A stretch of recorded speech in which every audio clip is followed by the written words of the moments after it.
Guys ये हमारा third lecture है टॉप 20 सीरीज़ का। इससे पहले की जो वीडियो आप प्लीज़ जाके देख लिए। अब इस वाली वीडियो में हम लोग क्या डिस्कस करेंगे, इस वाली वीडियो में हम लोग फंडामेंटल ड्यूटीज़ और डीपीएसपी को डिस्कस करेंगे। सबसे पहले क्वेश्चन आते हैं क्या फंडामेंटल ड्यूटी ओरिजिनल कॉन्स्टिट्यूशन में था, तो आपको याद रखना नहीं, ओरिजिनली कॉन्स्टिट्यूशन में नहीं था। इसको ऐड किया गया था 42 कॉन्स्टिट्यूशनल अमेंडमेंट एक्ट के द्वारा। क्यों ऐड किया गया था? क्योंकि उस टाइम पे ना 1975 में एमरजेंसी लगी, तो गवर्नमेंट को रियलाइज़ हुआ कि सिर्फ ना नागरिकों की राइट्स नहीं, उनके ड्यूटी भी होनी चाहिए, मतलब कि आपके कुछ कर्तव्य भी होने चाहिए, राइट। और किस कमेटी की रिकमेंडेशन के बेसिस पे? स्वर्ण सिंह कमेटी। तो ये जो कमेटी का नाम है ना, ये आपको एग्जाम पर्सपेक्टिव से याद रखना, यहाँ से क्वेश्चन बन सकता है डायरेक्टली। और कब ऐड किया गया? 42 1976 में।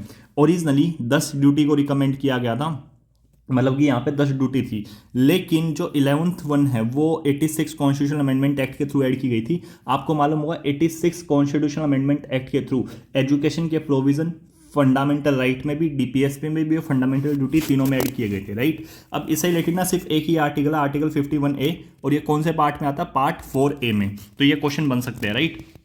उसके बाद अगर लेट से आपकी जैसे फंडामेंटल ड्यूटी है कि आपको ना डिफेंड करना नेशन को और नेशनल सर्विस प्रोवाइड करनी अगर जरूरत पड़े, तो लेट से अगर आप ऐसा नहीं करते हो तो क्या कोई कोर्ट में जा सकता है? क्या ये राइट इन्फोर्सेबल या जस्टिशिएबल है? नहीं, ये जस्टिशिएबल नहीं है। लेकिन इसका मतलब ये नहीं है कि आप इनमें से कुछ अपनी फंडामेंटल ड्यूटी का उल्लंघन करोगे तो आपको सजा नहीं मिलेगी, लेकिन वो इस पर्सपेक्टिव से नहीं मिलेगी कि आपने फंडामेंटल ड्यूटी को वायलेट किया है, वो आपको दूसरे लॉ के पर्सपेक्टिव से मिल जाएगी। एग्जाम्पल के तौर पर ये एक एक्ट है जिसमें बोला गया कि हमें एनवायरमेंट को प्रोटेक्ट करना है। अब लेट से आप एनवायरमेंट को नहीं प्रोटेक्ट करे, उसको नुकसान पहुंचा रहे हो, तो भाई आपको सजा मिलेगी, लेकिन वो ये नहीं, इसलिए नहीं मिलेगी कि आपने फंडामेंटल राइट को नहीं फॉलो किया।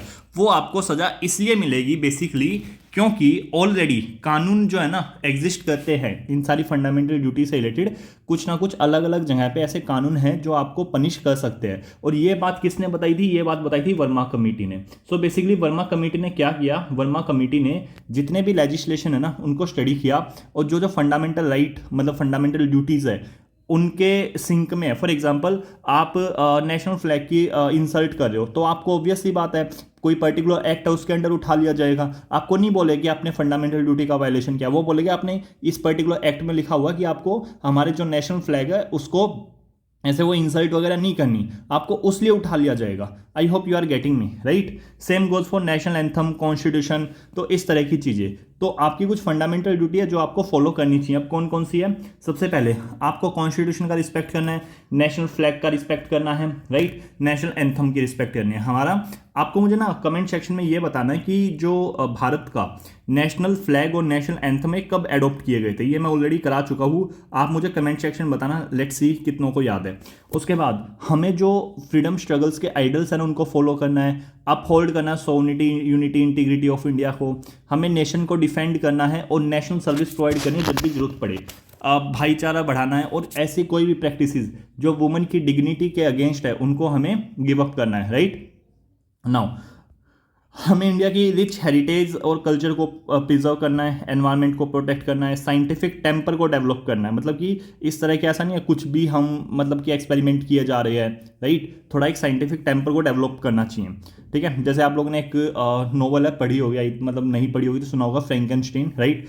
वो पूरा दानव मतलब कि दानव ही बना देता काइंड ऑफ। नाउ सेफगार्ड करना पब्लिक प्रॉपर्टी को, strive for excellence in all field, right. और बेसिकली ये है पेरेंट्स से रिलेटेड ड्यूटी कि अपने बच्चों मतलब कि गार्जियन से रिलेटेड, नॉट एग्जैक्टली पेरेंट्स, कि गार्जियन को बच्चों को मतलब कि प्रोवाइड करना चाहिए एजुकेशन से रिलेटेड, मतलब कि एनवायरनमेंट 6 से 14 साल। अब 6 से 14 ही क्यों बोला, ज़्यादा क्यों नहीं बोला? क्योंकि 6 से 14 गवर्नमेंट जो है अंडर आर्टिकल 21A जो है वो ऑलरेडी फ्री एजुकेशन दे रही है। तो गवर्नमेंट कह रही है कि जब तक हम फ्री एजुकेशन दे रहे हैं तब तक तो आप पढ़ाओ, राइट। समझ रहे हो? यानी कि एक बेसिक मिनिमम एजुकेशन तो होनी चाहिए ना आपके बच्चों के पास। तो ये थे गाइज आपकी ये चीज़ें।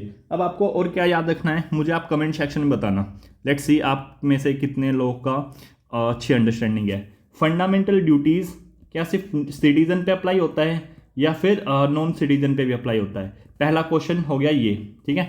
उससे पहले एक और क्वेश्चन पूछा था मैंने कि नेशनल फ्लैग और नेशनल एंथम कब एडॉप्ट किया गया था, राइट। और क्या अगर पार्लियामेंट कल को कानून बना के इनको इन्फोर्स करना चाहे तो वो कर सकती है? Yes, parliament can enforce through suitable legislation. लेकिन मुझे यह बताओ क्या कोई कोर्ट इसको इन्फोर्स कर सकती है?